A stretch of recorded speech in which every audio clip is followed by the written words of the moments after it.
ಓದ್ತೀರಾ, ಅರ್ಥ ಮಾಡ್ತೀರಾ. ಸರ್ವೇ ಭವಂತು, ಎಲ್ಲರೂ ಸುಖವಾಗಿರಲಿ, ಸೌಖ್ಯವಾಗಿರಲಿ, ಆರೋಗ್ಯವಾಗಿರಲಿ ಅಂತ ಪ್ರತಿದಿನ ಈ ಪ್ರಾರ್ಥನೆ ಎಲ್ಲ ಕಡೆ ನಡೆಯುತ್ತೆ. ಯಾಕಂದರೆ ನಾವು ಬಂದಿರೋದು ಯಾವ ಜಾಗ? ಜಗದ್ಗುರು. ಈ ಸ್ವಾಮಿಗಳು ಜಗಜ್ಯೋತಿ ಬಸವೇಶ್ವರ ಸಾನ್ನಿಧ್ಯದಲ್ಲಿ ನಾವು ಬಂದಿದ್ದೀವಿ. ಇಂಥ ಮಹಾಪುಣ್ಯಶಾಲಿ ಆತ್ಮ ಈ ಜಗತ್ತು ಬರುತ್ತಂದ್ರೆ ನಮಗೆ ಎಷ್ಟು ಪುಣ್ಯ ಬರ್ತಿರ್ಬೇಕು. ಯಾಕಂದರೆ ಸಾಮಾನ್ಯ ಇಲ್ಲಿ ಯಾವುದೋ ಒಂದು ಶಕ್ತಿ ಇದೆ, ಅದಕ್ಕೆ ನಾವು ಬೆಲೆ ಕೊಟ್ಟು ಬೆಲೆ ಬರ್ತೀವಿ. ಕೊಟ್ಟ ಬದಲಿಗೆ ಆ ಪರಮಾತ್ಮನಿಗೆ ವಂದನೆ. ಇಲ್ಲಿ ನಮ್ಮ ಇವತ್ತಿನ ಈ ಕಾರ್ಯಕ್ರಮದ ಅಧ್ಯಕ್ಷ ಹಮ್ಮಿಕೊಂಡಿರುವ ಶ್ರೀ ಶಿವಣ್ಣರವರು. ಯಾಕಂದರೆ ಶಿವ ಯೇಸು ಅಲ್ಲಿದೆ, ಯೇಸು ಒಳಗಡೆ ಶಿವ ಯೇಸು. ಇದೆಲ್ಲ ಶಿವನ ಬಗ್ಗೆ ಒಂದು ಮಾತಾಡ್ತೀವಿ.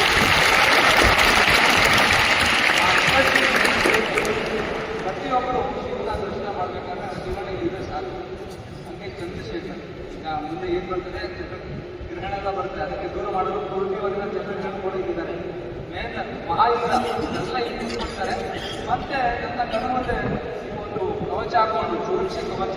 ಯಾಕೆ ಕವಚ ಇವೆಲ್ಲ ಹಾಕಿರೋದು? ಸುರಕ್ಷ ಕವಚ. ನಾವು ನೀಟಾಗಿರಬೇಕು, ಶಿಸ್ತಿಂದ ಇರಬೇಕು, ಯಾವ ರೀತಿಯಿಂದ ತೊಂದರೆ ಮಾಡಬಾರ್ದು, ನಮ್ಮ ಲೈಫ್ನ ಅಟೋಟಿಗೆ ಕೊಡಬೇಕಂತ ಈ ಒಂದು ಬಂದೋಬಸ್ತಾಗಿ ಎಲ್ಲ ಕೂತ್ಕೊಂಡಿದ್ದಾರೆ. ಅಷ್ಟಕ್ಕಾಗಿ ನಿಮಗೆಲ್ಲ ಬಂದರೆ ಮಕ್ಕಳ ದಿವಸ ನಿಮ್ಗೋಸ್ಕರ ಈಗ ಇಬ್ರು ಯಾರಾದ್ರೂ ಬರೋಕ್ಕಾಗಿಲ್ಲ. ಇಬ್ರು ಯಾರು ಮಾಡ್ತೀರೋ ಅವ್ರಿಗೆ ಒಂದು ಪ್ರೈಸ್ ಇದೆ. ಇಬ್ರು ಅಂದ್ರೆ ಏನಂದ್ರೆ ಒಂದು ನಿಜವಾದ ಘಟನೆ ಏನಂದ್ರೆ ಒಂದು ಲೈಫ್ ಒಂದು ಸ್ಟೋರಿ ಮಾತ್ರ. ಒಂದು ರಾಮ ಒಂದು ಶ್ಯಾಮ ತಿಳ್ಕೊಳ್ಳೋಣ. ಇಬ್ರು ಒಳ್ಳೆ ಕ್ಲಾಸ್ಮೇಟ್, ಇಬ್ರು 10ನೇ ಕ್ಲಾಸ್ ಅವ್ರಿಗೆ ಏನು ಗೊತ್ತಿಲ್ಲ. ಇಬ್ರು ಫಸ್ಟ್ ಟೈಮ್ ಸ್ಟೂಡೆಂಟ್.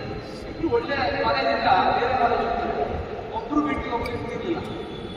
ಅವ್ನು ನೋಡ್ರಿ ಇವ್ರ ಪ್ರೀತಿ, ಇವ್ರು ನೋಡ್ರಿ ಅವ್ನ ಪ್ರೀತಿ. ಯಾವತ್ತೂ ಏನಿದ್ರು ಯಾರೋ ತೊಂದರೆ ಕೊಡ್ತಿರ್ಲಿಲ್ಲ. ಕಾಲೇಜಿಂದ ಸ್ವಲ್ಪ ಮುಂದೆ ಅವ್ರ ಫ್ರೆಂಡ್ಸ್ ಎಲ್ಲ ಸಿಕ್ಕೋದು. ಇವನಿಗೆ ಒಳ್ಳೆ ಸ್ನೇಹಿತರು ಸಿಕ್ಕಿದ್ರು. ಇವನಿಗೆ ಸ್ವಲ್ಪ ಚಟವಟಿಕೆ, ಗಾಂಜಾ, ಜಲಸು ಇವೆಲ್ಲ ಸ್ಟಾರ್ಟ್ ಆಗಬೇಕು.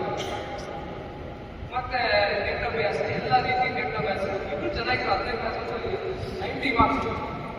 12ನೇ ಕ್ಲಾಸ್ ಪಾಸ್ ಆದ ತಕ್ಷಣ ಮತ್ತೆ ರಿಸಲ್ಟ್ ಬಂತು. ಇವನು ಒಳ್ಳೆ ರೈಟ್ ಸ್ಟೂಡೆಂಟ್, ಈ ಪಾಸ್ ಆದ ಇವನು ಮತ್ತೆ ಫೇಲ್.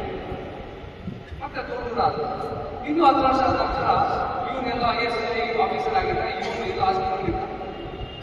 ಇನ್ನೂ ಸ್ವಲ್ಪ ಮುಂದೆ ಹೋದ್ರೆ ಈ ಮಕ್ಕಳನ್ನ ಕಾನ್ಫಿಡೆನ್ಸ್ ಸೆಂಟರ್ ಆಗ್ತದೆ. ಇವನಿಗೆ ವ್ಯಕ್ತಿ ಬಿಟ್ಟೋದು, ಮಕ್ಕಳು ಬಿಟ್ಟೋದು. ಅಲ್ಲಿ ಲಾಸ್ಟ್ ಸ್ಟೇಜ್ ಏನಂದ್ರೆ ಬೆಟ್ಟು 40ನೇ ವಯಸ್ಸಿಗೆ ಅವನು ದೇಶ ಬಿಟ್ಟು, ದೇಹ ಬಿಟ್ಟು ಹೋಮಾರ ಇರಲಿಲ್ಲ. ಸ್ಟೋರಿ ಯಾರಲ್ಲ ಮುಂದೆ ಈ ಥರನೇ ಸ್ಟೋರಿ ಇರ್ತಿಲ್ಲ. ನಮ್ಮ ಲೈಫ್ನಲ್ಲಿ ನಾವು ಯಾವ ರೀತಿ ನಮ್ಮ ಫ್ರೆಂಡ್ಸ್ನ ಜಾಯಿನ್ ಮಾಡ್ತೀವಿ, ಯಾವ ರೀತಿ ಸ್ನೇಹಿತರನ್ನ ನಮ್ಮ ಜೊತೆ ಇರ್ತೀವಿ. ಈಗೆಲ್ಲ ಚೆನ್ನಾಗಿದ್ದೀರಾ, ಎಲ್ಲ ಇಲ್ಲಿ ವಿಭೂತಿ ಹಾಕಿದ್ದೀರಾ, ಶಿಸ್ತಾಗಿದ್ದೀರಾ, ಎಲ್ಲ ಚೆನ್ನಾಗಿದ್ದೀರಾ. ಗೇಟ್ ಈಚೆ ಹೋಗ್ತೀರಾ, ಹೋದ ತಕ್ಷಣ ಅದು 8 ದರಿದ್ರಗಳು ಇರ್ತಾರೆ. ಸಿಗರೇಟ್ ಕುಡಿ, ತಂಬಾಕು ಕುಡಿ, ಇದು ಲೈಫು. ಮಗ ಏನಿಲ್ಲ ಲೈಫ್ನಲ್ಲಿ ಕುತ್ಕೊಂಡು ಮಜಾ ಮಾಡೋಣ. ಇಂಥ ಜನ ಸಿಗ್ತಾರೆ, ಸಿಗಲ್ಲ. ಏನು ನೋಡಿದ್ದೀವಿ ಲೈಫು? ಇವ್ರು ನಮ್ಗೆ ಯಾಕೆ ಅವಕಾಶ ಕೊಟ್ಟಿದ್ದಾರೆ? ಮಜಾ ಮಾಡೋಕ್ಕಂತ ಹೇಳೋದಿದ್ದಾರೆ. ಆದರೆ ಹೋಗ್ಬೇಡಿ, ದಾರಿಯಿಂದ ಮುಂದೆ ಹೋಗ್ಬೇಡಿ. ಇವೆಲ್ಲ ಇಲ್ಲಿ ಶಿಸ್ತು. ಇಲ್ಲಿ ಸಾಕ್ಷಿ ಏನಿದ್ದಾರೆ? ಬಸವಣ್ಣ ಮುಂದೆ ಪ್ರಮಾಣ ಮಾಡ್ಕೊಂಡು ಯಾರೇ ಬರಲಿ ಅಡ್ಡ ದಾರಿ ನಮಗೆ ದಾರಿ ತೋರಿಸ್ತಾರೆ. ಅಂತ ಜಾಗಕ್ಕೆ ಹೋಗಲ್ಲ. ನಮ್ಮ ಲೈಫ್ ಏನು? ನಾವೆಲ್ಲ ಒಬ್ಬೊಬ್ರು ರಾಮ, ಕೃಷ್ಣ, ಬುದ್ಧ, ಮಹಾವೀರ ಅಂತ ಫ್ಯಾಮಿಲಿಯನ್ನ ಬಂದಿದ್ದೀವಿ. ಅಂತ ಜನ ಜೊತೆ ಬೆಳಿಬೇಕು. ನಾವು ನಮ್ಮಿಂದ ನಮ್ಮ ಹೆಸರಾಗಬೇಕು. ಈಗ ಯಾರಾದ್ರೂ ನಾನು ಕೇಳ್ತೀನಿ, ನಿಮ್ಮ ಜೊತೆ ಹೆಸರಿದ್ರೆ ಗೊತ್ತಾ? ಅವ್ರ ತಂದೆ ಹೆಸರು ಗೊತ್ತಿಲ್ಲ, ಸ್ಟಾಪ್ ಆಯ್ತು. ಈ ಥರ ನಾನು 3 ತಂದೆ ಹೆಸರು ಹೇಳ್ಬೋದು, 4 ತಂದೆ ಹೆಸರು ಹೇಳ್ಬೋದು, 5ನೇ ತಂದೆ ಹೆಸರು ನನಗೂ ಗೊತ್ತಿಲ್ಲ. ಯಾಕೆ? ಪ್ರಾಬ್ಲಮ್ ಏನಂದ್ರೆ ನಮ್ಮ ಲೈಫು ನಾವೇನು ಸಾಧನೆ ಮಾಡೋದ, ಪರೋಪಕಾರ ಏನು ಮಾಡೋದಿಲ್ಲ. ಈಗ ರಾಮನ ಹೆಸರು ಯಾರು ಬಂದರು? ಯಾರು ಬಂದಿರೋ? ಎಲ್ಲರೂ ಏನು ಸಾಧನೆ ಮಾಡಿದ್ದಾರೆ? ಯಾಕೆ ರಾಮ ಬೇಕು? ಯಾಕೆ ಕೃಷ್ಣ ಹೆಸರು ಎಲ್ಲರೂ ಬಂದರು? ನಮ್ಮ ಹೆಸರು ಯಾಕಾಗಿಲ್ಲ? ನಾವು ಬಂದಿದ್ದೀವಿ, ಊಟ ಮಾಡ್ಕೊಂಡು ಆರಾಮಾಗಿ ಹೊರಟೋಗಿದ್ದೀವಿ. ಏನು ಸಾಧನೆ ಮಾಡ್ತೀವಿ? ಯಾವಾಗ ನಮ್ಮ ಲೈಫ್ ಬೇರೆಯವ್ರಿಗೆ ಕೊಡ್ತೀವಿ ಅವಾಗ ನಮ್ಮ ಹೆಸರಾಗುತ್ತೆ.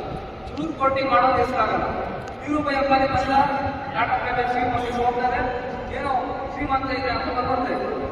ಆದರೆ ನಿಜವಾಗಿ ಹೆಸರು ಯಾಕಂದ್ರೆ ಜ್ಞಾನಿಗಳು ಮಂದಿ ಬೇರೆಯವ್ರಿಗೋಸ್ಕರ ಇರ್ತಾರೆ. ಈಗ ಬಸವಣ್ಣ ಯಾಕೆ ಹೆಸರು ಇಲ್ಲಿ ಹಾಕಿದ್ದಾರೆ ಅವ್ರು ಬೇರೆಯವ್ರಿಗೋಸ್ಕರ ಏನ್ ಮಾಡಿದ್ದಾರೆ? ಜ್ಞಾನ ಉದಯವನ್ನು ಕೊಟ್ಟಿದ್ದಾರೆ. ಅದು ನಿಮ್ಗೆ ಅದಕ್ಕೂ ಬರ್ಬೇಕು, ಅದಕ್ಕೂ ನಡಿಬೇಕು. ಒಬ್ಬರೊಬ್ರು ಒಂದೊಂದು 1000 ಜನಕ್ಕೆ ಲೈಫ್ ಕೊಡ್ಬೇಕು. ಅದು ನೀವು ನಿಜವಾದ ಅದು ನಿಜವಾದ ಲೈಫ್. ಇಲ್ಲಿಂದ ಹೋದ್ಮೇಲೆ ನನ್ನಿಂದ ಎಷ್ಟು ಜನ ಬದುಕ್ತಾರೆ, ನನ್ನಿಂದ ಎಷ್ಟು ಜನ ಆರೋಗ್ಯ ಪಡ್ತಾರೆ, ನನ್ನಿಂದ ಏನ್ ಸಾಧ್ಯ ಆಗುತ್ತೆ ಅದು ಇಂಪಾರ್ಟೆಂಟ್ ಬರುತ್ತೆ.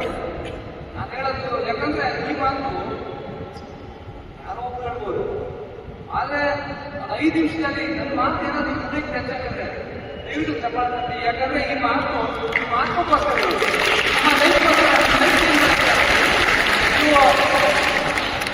ಏನಾದ್ರು ತಗೊಳ್ಳೋದ್ರಿಂದ ಅತಿವಾದ ಮಾಡ್ತಾ ಇದ್ದಾರೆ ಅಂತ.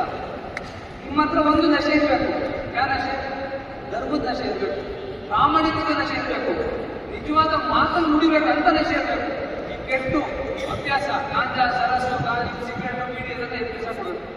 ನನಗೂ 14ನೇ ವಯಸ್ಸಲ್ಲಿ ಒಂದು 10 ಜನ ಸೇರ್ಕೊಂಡು ಕಾಲೇಜಲ್ಲಿ ಇಟ್ಕೊಂಡು ಏನಂತಾರೆ ಹ್ಯಾರಾಸ್ಮೆಂಟ್ ಮಾಡ್ತಾರಲ್ಲ, ರ್ಯಾಗಿಂಗ್.